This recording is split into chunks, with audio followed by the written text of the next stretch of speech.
Tower 115 podcast with your host, Lycan and Zeno. Welcome back to the Tower 115. My name is Zeno. I'm Lycan. And today we're going to be interviewing two close friends of ours that are pretty good artists. We found them via Instagram. Matt, do you want to start us off? I'm Matt from Ortega Arts. What's up, you guys? I'm Adrian from Glowtorch Gaming. How's it going? So, how'd you get into 40K specifically? I probably like everybody else. I saw the miniatures and I was like, these guys are awesome, man. And then you go down the rabbit hole, and soon enough you're trying to figure out which army you want and which ones you want to do and what colors you want to do, and then you go down that spiral, and that's how I ended up getting here. But mostly just because of the pandemic. I had all that extra time and some extra dough flowing through, and started spending like a maniac. Next thing you know, For sure. What are you working on a specific army right now? I have a little bit of everything, but right now, I am doing a little custom miniature for Adrian at Glowtorch Gaming, and after that, I go into my Space Wolf single miniature, and then on to the next box set. Man, I got so many. Which box set's on the list? Oof, dude, where do you want to start? I have What about Age you, of Adrian? Sigmar. I have 40K. I got some Space Marines, Tau, Tyranids, Orcs, a little bit of everything, man. Dude. I gotta figure it out. We need to get on your level. How'd you get into 40K, Adrian? So, my uncle has actually been playing since 2nd edition. So this man is he's like almost 50 years old. He's been playing a Warhammer for so long. He's a veteran. This man, I know, for real. And ever since I was kind of little, he's always been trying to push me into looking at miniatures. I remember he got me an Astartes starter set when I was about 12. And I didn't know, I was like, I don't know how to paint these. I had little craft paints. So I ended up painting them up like they were stormtroopers, and I could feel his heart break when he watched me destroy the brand new Astartes that he had got me. It was horrible. But you're just starting. It's not. Yeah, I know, right? My artistic freedom wasn't really there, so. But yeah, the same with Matt. I started painting once the pandemic really hit, because I had an accident around there, so I wasn't really mobile, I guess. And I guess not really many people were mobile because of it, but and so I just kind of tried to explore new hobbies, because I did Gundam for a while. I still enjoy doing Gundam, but painting is really what I found that I enjoyed the most. So I got to sit there on the couch for 6 months at a time, just painting and painting and painting. And now I'm trying to do the whole YouTube channel once I get all that stuff set up. So yeah. Dude, awesome. What armor are you working on right now? Anything specific, or you're just jumping from model to model?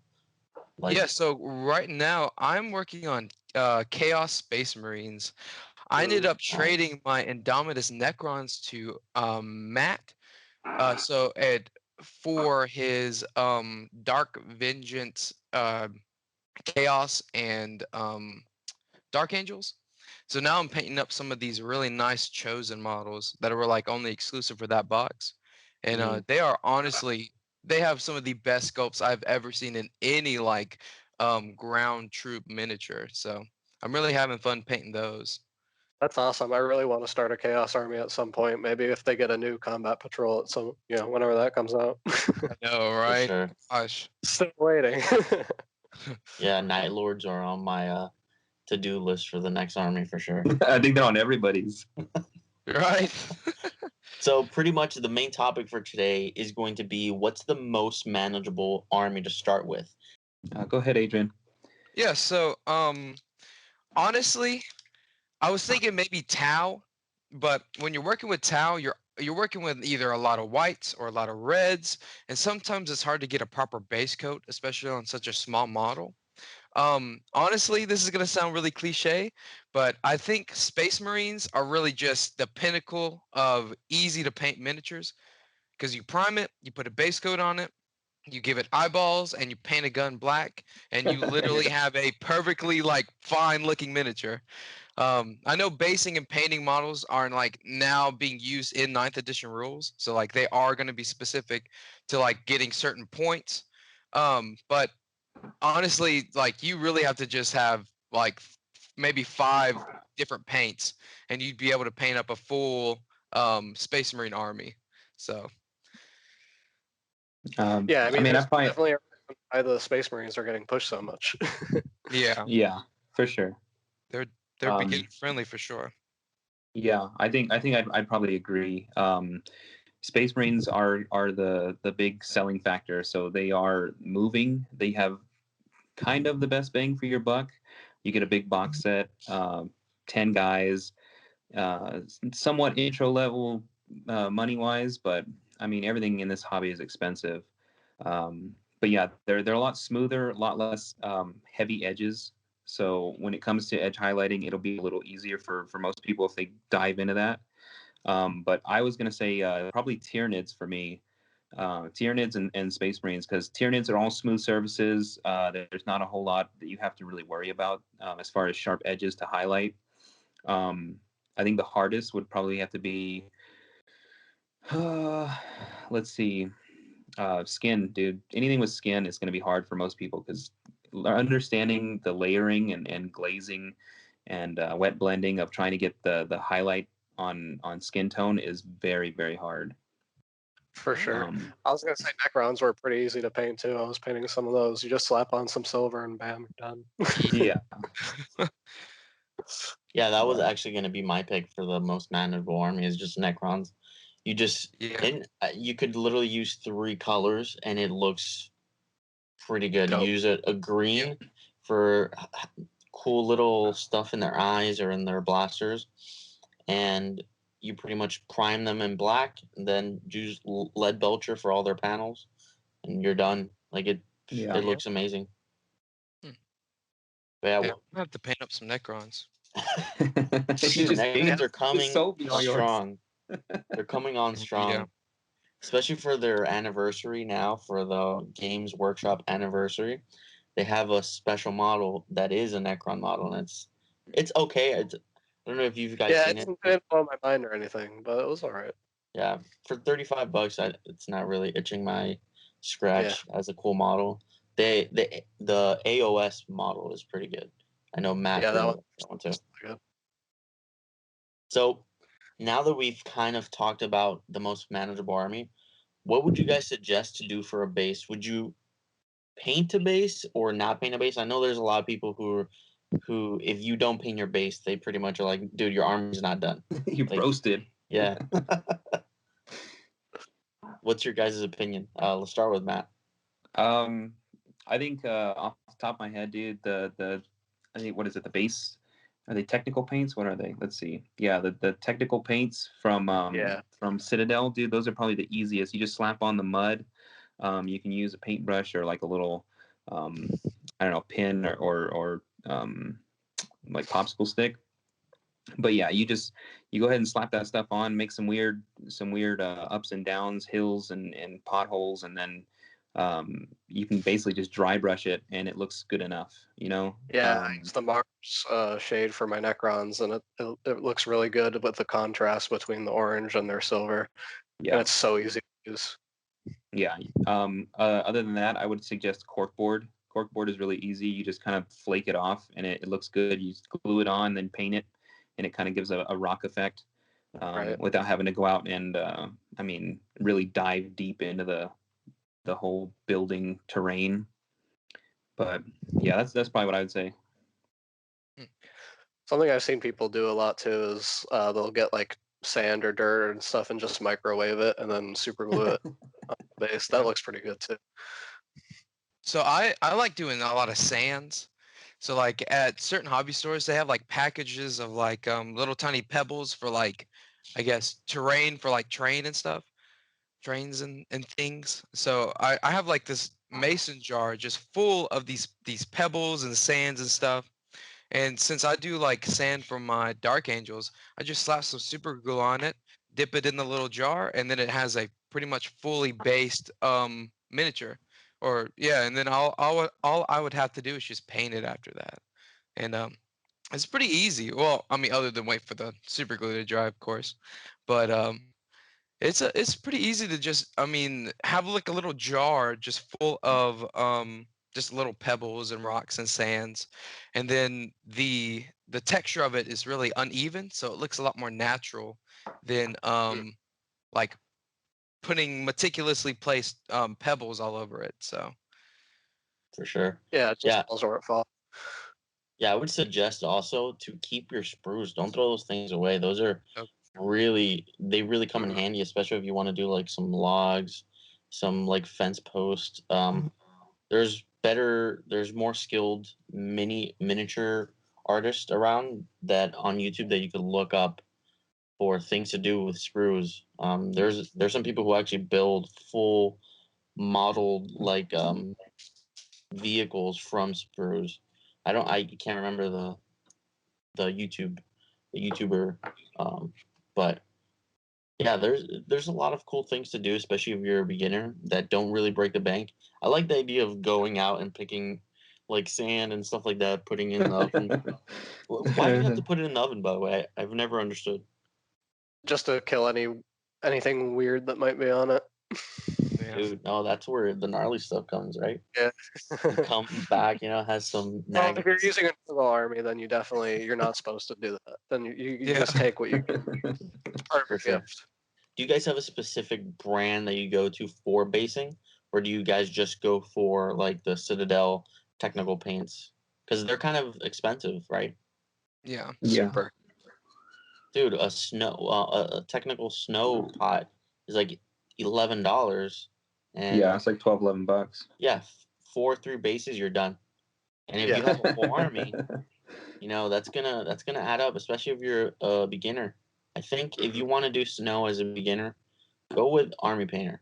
Definitely, Yeah. they have like that little snowy thing, and there's other stuff you can use. I think baking soda. Yeah, Adrian's got a pretty good one for snow.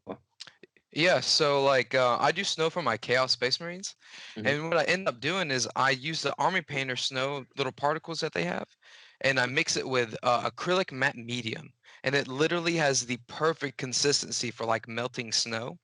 Oh, And I had used it for my Chaos Knight, and it literally looked so clean. Like I was like oh my god, like this like plastic thing is sitting on real wet snow earth. Like I was like blown away with the way that it had turned out. Like it looked fantastic. And send me a picture so I can put it up on the screen. okay, I will. Um and it is a easy way to get the right texture. Like all you have to do is really just mix the snow particles for Army Painter and the Now it will be a little expensive because the acrylic medium can go anywhere from 12 to maybe $14 depending on the brand. But you end up getting a lot more out of it. For sure. So and you can like I have it like for some reason I keep using mason jars for all my basing stuff, but I have like a pre-made batch of snow in this mason jar. So anytime I need it, I get my little trusty dusty crappy paintbrush, mix it in there, kind of dab a little bit on the base, and it just comes out perfect every time. I absolutely love the way it looks. So For sure. Talking about crappy paintbrushes, this is one thing that I always hear, and it's you get cheap brushes to start off with, and then once they become crappy brushes, you use them for like basing and stuff. But the issue is once you start and you want to do basing, you don't necessarily have crappy brushes. So that's why I'm like, just get a bunch of crappy brushes and just designate one from the get go for basing. yeah, You know, Mhm. and it's usually the wider brushes that are perfect, and you're not going to use a freaking 3-inch brush on your minis. right. Heads up I can send you the link, but dude, I bought these like makeup spatulas, and I use them for all my basing, and they're amazing. They're just silicone rubber mini spatulas, and I can Yeah. scoop them into the jar, into the Mhm. pot of paint, and scoop out my texture, my terrain, and I just kind of slop it on and move it around, and it works awesome. I love it. Yeah, send me the link and then I'll put the image on the screen and maybe the link as well or the name of the product. Yeah, I gotcha. Yeah. One of us is gonna have to open one of those Amazon affiliate links just so we can Yeah. be like, yo, click my affiliate links. Yeah. But yeah. So I really wanted to ask you guys, what have you seen that they're teaming up with Magic the Gathering to make a Warhammer deck? Yep. Dude, I have. Gonna Bro, be I can't fantastic. wait for that. Because I've never Yes. played Magic, but I Really? have card games in Yeah, general. it's so pretty I'm simple. excited for it, and I have a reason to. Yeah. Yeah. The game's fun. when you guys told me about those cards that you're supposed to rip in half, Oh, Um, the Lotus, the Black Lotus. yeah, and then they're super expensive now.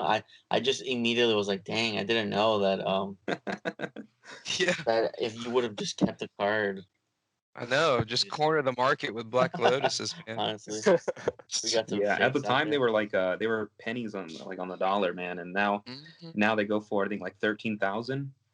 Yeah. Jeez. God. How much is a Insane. regular deck right now? Like $7? You can buy like the intro starter complete 100 card deck for $15. Okay, That's not bad. yeah, Yeah. that's a lot more affordable than Warhammer. Not gonna lie. Very true. Well, not if you're chasing specific cards, I imagine. Yeah, once you figure out how the system works and you figure out like what colors you like and how you like to play, you stop buying random cards and you start going down the list of like what do you want to build. You can go anything from like specific creature types to color types to uh, the cards will read like certain things that they do, like reactions, and so you can play like that. There's everything under the sun. You can figure out like a specific way you want to play, and then just corner the market with it, and it does really well. Yeah, I used to play like Yu-Gi-Oh a lot until it got ridiculous with 5Ds and all these laundry list of effects that you needed to account for. And then Pendulum got me started on that. You guys are really honestly making me want to go into Magic. I'm gonna have to say. I mean, Yeah, I would say don't go into it yet. I could send you some cards, bro. Really? Okay. Dang, got the hookup, man. Yeah, I have binders full of cards that like they're just sitting around. Oh man, we already have burned enough of a hole in our pocket with Warhammer. But I Right. mean, I won't charge you Jeez. for them. I can get you some easy cards. Like I said, the game plays differently. I don't know how they're gonna do with Warhammer, but there's a color system. Yeah. So, white is like life gain. So you're gaining life to stay alive. Green is usually like super huge monsters, big powerhouses. Black is death and destruction, and what is it called? When you're just bringing monsters back to life. You can regenerate them. You have red, which is fire, aggro, fast, aggressive monsters, and then you have blue, which is confusion and like manipulation. So you can, if someone puts a card out, you're basically like, no, you put that back. So it's fun. I just don't know how Warhammer's going to handle it. If they break it up into like factions, or if they break it up into like black is chaos, blue is like the Tau or Eldar, white could be somebody else. They might do something like that, or they just might make a full random assortment of like blues and greens and purples and yeah. Well, I hope they keep it consistent. I mean, I'm sure they will. Yeah. See, and I was even thinking that maybe the way that they connected is like, let's say you had like some Ultramarines going through the warp, and then they just come across this planet that has a bunch of magicians and mages and all these mystical creatures and stuff on it. It's Yeah, like, completely that's within the possibility. I know, right? And like, I was just thinking about like how you would how the sci-fi and fantasy realms would combine to each other, and like how like either it would be like the fantasy versus the sci-fi, like all the space marines versus like zombies and vampires or something like that. Like it's Yeah. I'm pretty excited to see what they end up doing with it. Like they have a lot of Potential. ways that they can make it. Yeah, a lot of potential that they can make it a fantastic little mini series for sure. Yeah. So, I want to know if it's going to be a standalone. If they might just say, "Hey, this is a standalone game. You got to buy into that system," or if it's going to incorporate. That would kind of suck. Yeah. Hmm. But Dude, we'll see. Warhammer's honestly going after Pushing the boundaries. big pot, because now they have. I just found out from Lycan that they were doing Magic the Gathering, but I was aware that they're doing a Netflix adaptation series, which I'm Really? dude, I'm so excited for. You Not have no idea. on Netflix, but That's it's crazy. they're making a show for the Eisenhorn series. Oh, there you go. Yeah. Okay. Yeah. It would. That's cool. Dude, we might have to do a small episode explaining it into more detail, but honestly, Well, there isn't any details on it at the moment, but yeah, Yeah. they don't have a release date it's right now. kinda They just, we want to do this, but it's not mhm, really in the process. It's in the Sure. pipeline. Yeah. But yeah, so today we pretty much just talked about manageable armies to start with and best bang for the buck for your basing. I did have a question for you guys. If you're a beginner, would you recommend starting with vehicles? And the reason why I'm asking is because vehicles have the potential of showing a lot more brush strokes, and like you have to be vehicles are really well done with airbrushing, but when it comes to doing it with your brush, it's a lot more tedious, and you have to really be careful on doing light thin coats and not messing it up. Yeah. I have painted, I believe, maybe 3 vehicles altogether, and I Mhm. have not done brush strokes on any of them other than the details. Like, I don't think it'd be really um, advantageous of you if you decided to do a vehicle with only a brush, because like I always have to either spray can or airbrush them because they're such a large model. Trying to use a Same. paintbrush, like what you were saying, the brush strokes would just show up and it would end up looking a lot worse than you would think it would be. Mhm. And I mean, it would probably end up dissuading some people from pursuing more hobby careers, or not like careers like in real life, but like careers in Yeah, like pursuits. different armies and stuff. Mhm. Because like I know, like even with the Chaos Knight I was talking about earlier, like there's no way in heck I could have ever done that with just my paintbrush. Like even if I had like a size 30 um 11 millimeter Brussels, like it Speaking it of wouldn't come that, out right. Yeah, and it wouldn't come out the way I wanted it to. Like, because I mean, at the end of the day, if I want something to be played on the tabletop, I want it to look as nice as I can do it, you know. And I know some people don't have necessarily the time to end up doing that. But I know, like, if they did vehicles, they're very time consuming to actually paint. So I don't know. I would wait as a beginner to do vehicles before you maybe have more grasp or more really intrigue into the hobby. Because if you don't have the right equipment to do certain things, it won't come out the way you want them to. So Yeah, I would say Yeah. definitely start with a few soldiers first that are cheap and Yeah. have to get it perfect. Because I with my first few Necrons, like I definitely screwed up and like yeah, uh, very smudgy, But yeah, as you paint, you get the feel for how little or how much more you need, and you can kind of just go from there. Yeah. Yeah. They I mean it kind of I think the best bang for the buck is those intro the box sets, not the starters, but they have like for the Space Marines and the Necrons, they have that the starter box set comes with Yeah, like the 5 paints, the brushes, and the and 3 guys push fits. That way you can kind of get the feel for it. If you as long as you keep your paints thin, you'll be fine. But watch some videos before starting and go from there. Once you get the idea and start grasping, I would start moving up the chain to bigger and better things. For sure. definitely. Yeah, one tip Yeah. that I could say from me that I'm not, I do get some brush strokes in my mini sometimes, and I have to like remind myself, oh, thin your paints, Yeah, thin your paints.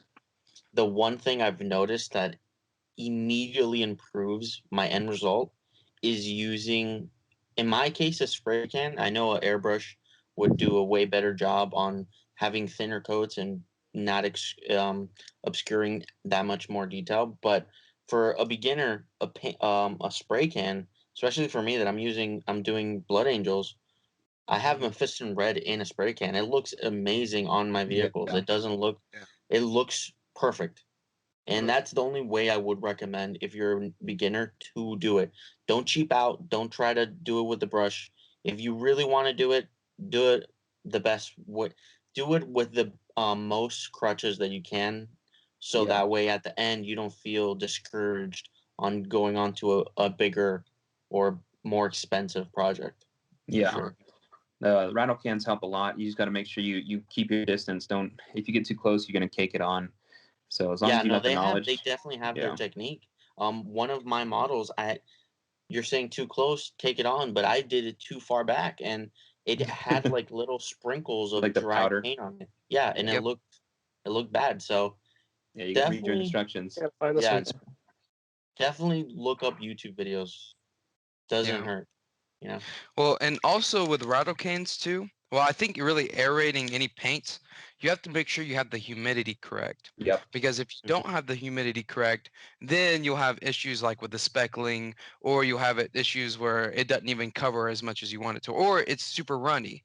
So definitely, like, I know this is probably a lot to do, but maybe check the humidity index every now and then just to double check and make sure you're in the right time frame to really paint, because it really does make a difference. Florida, very true. So.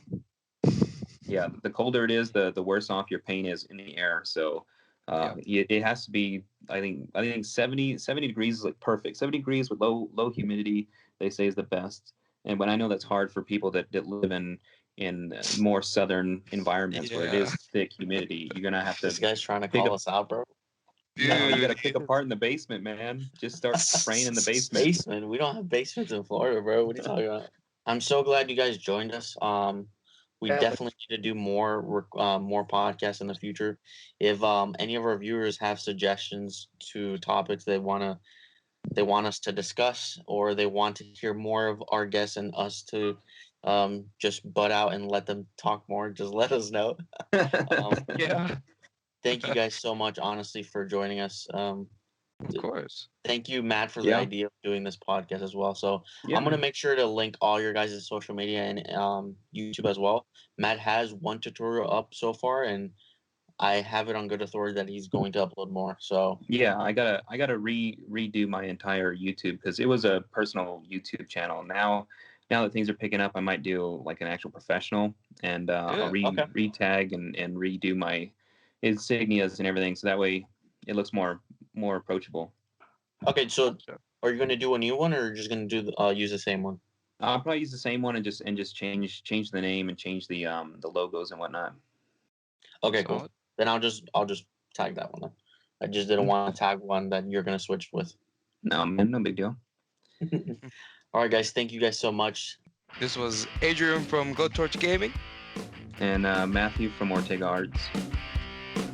All right, guys. See you guys in the next one.